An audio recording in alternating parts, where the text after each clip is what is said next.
요즘 자영업 하시는 분들 만나면 공통으로 나오는 말이 있습니다. 이젠 더 버틸 힘이 없다. 장사 열심히 하면 뭐하나 남는 게 없다. 그만 접고 싶다.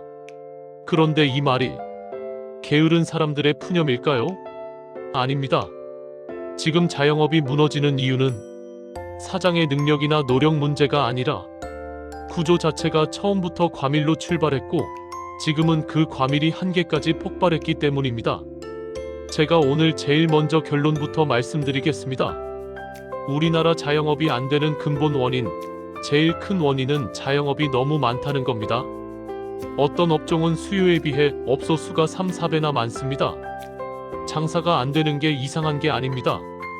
장사가 될 수 없는 숫자로 깔려 있는 겁니다. 그럼 이 과밀은 언제부터 시작됐을까요?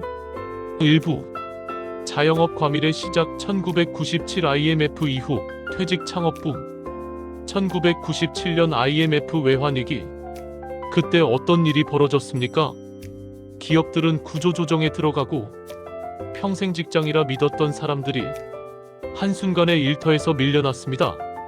그런데 퇴직자들이 갈 곳이 없었죠. 재취업은 어렵고 나이는 들었고 가장 빠르게 내가 할 수 있는 일이 뭡니까? 창업입니다. 그때부터 시작된 겁니다. 퇴직금으로 작은 가게 하나, 권리금 조금 얹어서 음식점, 기술 없어도 시작 가능한 카페, 치킨, 분식, 나도 사장 한번 해보자는 마지막 승부. 이게 한두 해로 끝났다면 괜찮았을 겁니다. 하지만 이 흐름이 20년 넘게 구조로 굳어버렸습니다. 결과는요? 적정 숫자보다 3, 4배 많은 자영업. 수요는 그대로인데 가게만 계속 늘어난 겁니다. 그래서 지금은 이런 상황이 됩니다. 내가 못해서 망한다가 아니라 누가 해도 망할 확률이 높은 숫자의 전쟁이 되어버린 겁니다. 최근에 와서야 실물 경기가 너무 나빠지면서 폐업이 크게 늘고 100만 곳 폐업 같은 얘기도 나오지만 솔직히 말해서 줄었다고 해도 아직도 많습니다. 아직도 적정 숫자를 한참 초과합니다. 여기서부터가 진짜 공포입니다. 과밀 상태에서 경기까지 꺾이면 그때부터는 서로가 서로를 잡아먹는 구조가 됩니다. 2부 실물 경기가 왜 이렇게까지 나쁜가 구조적 원인. 뉴스 보면 이런 말 많이 합니다. 경기는 곧 회복된다. 반도체, AI, 대기업은 호황이다. 그런데 길거리 상권은 어떻습니까? 가게는 늘었는데 손님은 줄었습니다. 카페, 음식점, 치킨집, 술집 어딜 가도 비슷합니다. 이유는 단순합니다. 돈은 많아졌는데 쓸 돈이 없다. 지난 수년간 돈이 너무 많이 풀렸습니다. 경제 용어로 과도한 유동성이라고 하죠. 돈이 많아지면 좋아야 하는데 문제는 이 돈이 국민의 지갑으로 고르게 들어오지 않았다는 겁니다. 대부분이 어디로 갔습니까? 부동산, 금융, 자산시장. 그 결과가 뭡니까? 인플레이션, 물가 상승, 생활비 폭등. 라면, 커피, 외식 한 끼. 안 오른 게 없습니다. 즉, 사람들은 이렇게 됩니다. 벌이는 비슷한데 생활비가 다 빨아먹는다. 그러면 소비는 줄죠. 소비가 줄면 누가 먼저 무너집니까? 자영업자입니다.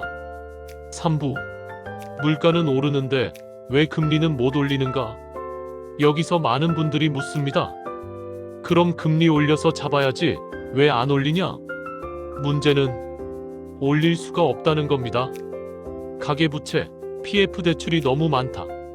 지금 한국은 가계대출과 부동산 PF 대출이 경제 전체를 흔들 만큼 쌓여 있습니다. 금리를 확 올리면 가계 파산, 건설사 연쇄 부도, 금융권 부실, 실물 경제 붕괴. 그래서 정부도 한국은행도 알면서도 긴축을 못합니다. 결국 선택지는 하나로 몰립니다. 물가 상승을 사실상 방치. 그럼 이 피해를 누가 떠안습니까? 현금 흐름으로 버티는 자영업자가 제일 먼저 맞습니다. 4부 자영업자를 짓누르는 2중 3중 압박. 자영업자는 지금 세 방향에서 동시에 맞고 있습니다. 소비 부진. 국민 1인당 빚이 너무 많습니다. 원리금 갚고 나면 쓸 돈이 없습니다.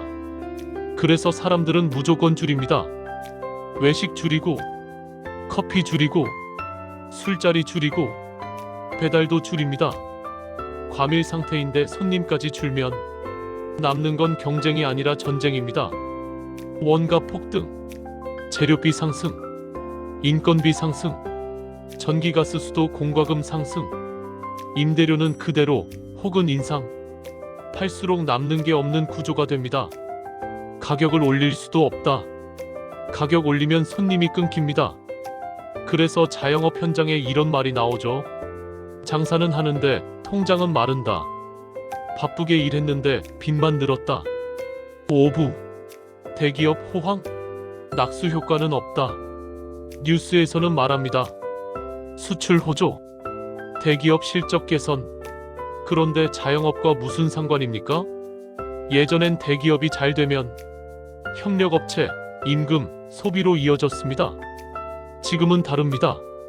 자동화, AI, 외주 축소, 사람 덜 쓰는 구조, 이익은 내부에만 쌓이고 거리 상권으로 내려오지 않습니다. 낙수 효과는 이미 사라졌습니다. 6부. 플랫폼의 착취 구조. 이제 정말 중요한 이야기입니다. 자영업의 주인이 바뀌었다. 여러분 가게의 주인은 정말 여러분입니까? 현실은 이렇습니다. 배달 플랫폼, 예약 플랫폼, 광고 플랫폼. 이들이 가게의 생사여탈권을 쥐고 있습니다. 수수료는 계속 오르고, 광고 안 하면 노출 안 되고, 노출 안 되면 손님이 없습니다. 일은 자영업자가 하고 돈은 플랫폼이 가져가는 구조. 게다가 자영업이 과밀이니 플랫폼은 더 강해집니다. 가게가 많으니까요. 대체는 언제든 가능합니다. 싫으면 나가. 들어올 사람 많아. 이게 되는 겁니다. 7부. 코로나 이후 소비는 돌아오지 않았다. 많은 분들이 이렇게 말합니다. 코로나 끝났으니 이제 나아질 거다. 하지만 소비 습관은 이미 바뀌었습니다.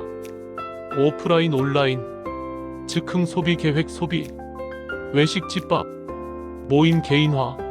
사람들은 지갑 닫는 법을 배웠습니다. 이건 쉽게 되돌아가지 않습니다. 그런데 우리는 어떻습니까? 과밀 상태 그대로, 게다가 소비까지 줄었습니다. 그러니 폐업이 늘어나는 게 정상입니다. 8부. 앞으로 몰락할 가능성이 높은 업종. 냉정하게 말씀드리겠습니다. 1. 진입 장벽 없는 업종. 치킨집, 일반 카페, 저가 커피, 분식집. 누구나 할 수 있다는 건 누구나 들어온다는 뜻이고, 결국 가격 경쟁으로 갑니다. 이건 실력으로 안 됩니다. 숫자가 이깁니다. 2. 플랫폼 의존 업종. 배달 매출 비중 과다 업종. 광고 없으면 손님이 안 오는 업종. 플랫폼 정책 하나 바뀌면 매출이 꺾입니다. 내가 컨트롤할 수 없는 변수가 가게의 생명을 쥐는 구조는 오래 못 버팁니다. 3. 고정비 높은 업종. 임대료 높은 상권. 인건비 의존 구조. 매출이 조금만 흔들려도 바로 적자입니다. 특히 지금처럼 경기가 약간 나쁜 정도가 아니라 버티기 자체가 어려운 국면에서는 고정비가 높은 곳부터 무너집니다. 지금 자영업이 무너지는 이유는 사장이 무능해서가 아닙니다. 게을러서도 운이 없어서도 아닙니다.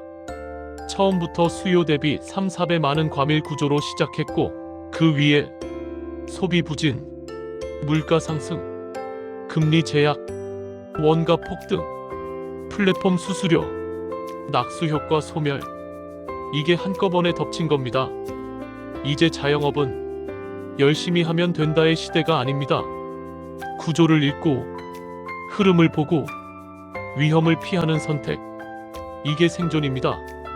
오늘 이 영상이 지금 결정을 앞두신 분들께 한 번 더 멈춰 생각하게 만드는 경고가 되길 바랍니다. 구독과 좋아요는 제게 큰 힘이 되고 다시 해볼 분발의 의욕을 줍니다. 부탁드립니다. 좌측에 보이는 제 사진 동그라미를 누르시면 바로 구독하실 수 있습니다. 또 댓글로 여러분의 생각도 꼭 남겨주세요. 하나하나 읽고 답변 꼭 드리겠습니다. 그리고 댓글에 링크된 유튜브 채널 우인의 삶 이야기를 보시면 삶의 의미를 더 깊이, 더 차분하게 심도 있게 재조명하실 수 있습니다.